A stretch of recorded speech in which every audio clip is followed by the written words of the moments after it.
I'm Christy Ross. Today I'm making a cast iron sirloin steak with wild mushrooms and a Cabernet reduction. And what I've done is I'm preheating my cast iron skillet and I have melted about a quarter cup of unsalted butter. Now, when you melt butter, it always gets these milky white solids on the top and all the yellows on the bottom. It's the milky white solids that burn in the pan. So I am just scooping these off with the spoon, and I'll discard the white part and use the yellow. My husband Randy and I used to go to a place in Dallas that had fabulous cast iron skillet steaks. And I always wondered, how did they get that beautiful buttery flavor? Okay, well, this is how. You put a little bit of that, about a tablespoon of the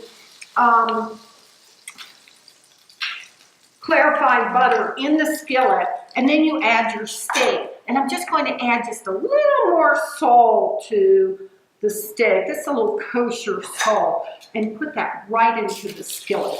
Leave it here about 2 minutes to get nice and brown and begin cooking through, and then I'll turn it over. In the meantime, let me remove that. We're going to hold on to this clarified butter. I'm going to come back to that in a little while. In the meantime, I have these mushrooms. I have portobello mushrooms and white mushrooms, and I have some shiitake mushrooms. And I want to show you a shiitake mushroom. It has almost like a floral top to it, but the stem is very woody. So I always trim the stem off and discard it. And then I just chop up these mushrooms like that. And I'll add them to the rest. And later on, when I do the mushrooms in the pan at the last minute, I'll add in some beautiful fragrant garlic. It's going to give it great flavor.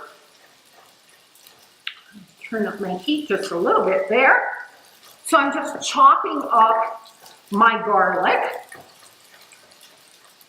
And the total cook time is only about 8 minutes for a sirloin steak that is about 1 inch thick. So this is a very quick recipe. And you know, it's good any time of year, but especially during the winter when it's a little harder to get outside and use your grill. This is a great way to get that same kind of wonderful flavor when you can't be outdoors. So I'm just going to move my garlic to the side.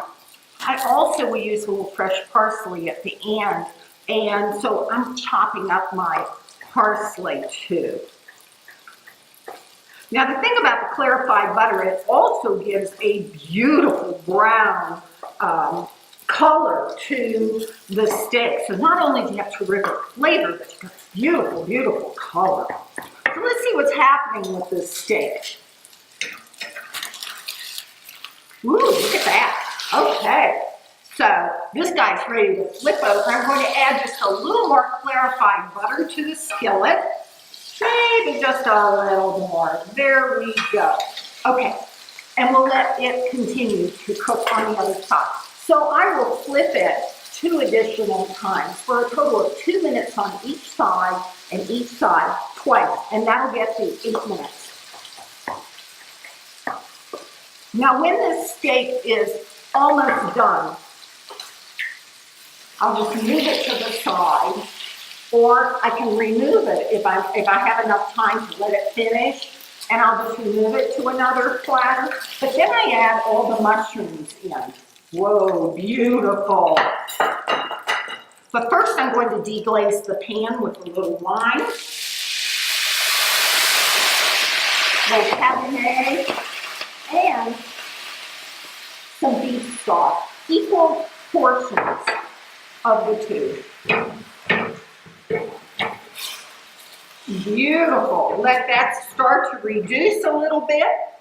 And then I'm going to add in my mushrooms. You know, mushrooms, it always looks like a huge plateful, but they shrink down so much that before you know it, you only have half the number of mushrooms you thought you did. So I'm going to grab a little spoon here and just saute these quickly. I'm also going to add in about 2 tablespoons of butter. So I've got that clarified butter in there, and then I'm just adding in the unsalted butter that I have not clarified, and I'm going to put that in for flavor, yes, but also because it will really help these mushrooms to brown. So these are getting beautiful. They only take a few moments. I'll add in this fresh garlic, and I always add my garlic in at the end because garlic tends to burn. Oh, this is so fragrant. So we need about 30 seconds in here with the garlic. And I have a steak here that I've already cooked.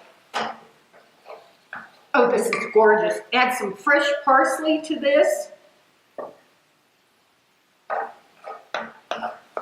Oh, it's so decadent. And you have the most incredible meal ready to go. So the next time you're craving a steak, or maybe you have some friends over to celebrate with you, think about doing a cast iron steak with wild mushrooms and a Cabernet reduction. Until the next time, celebrate your home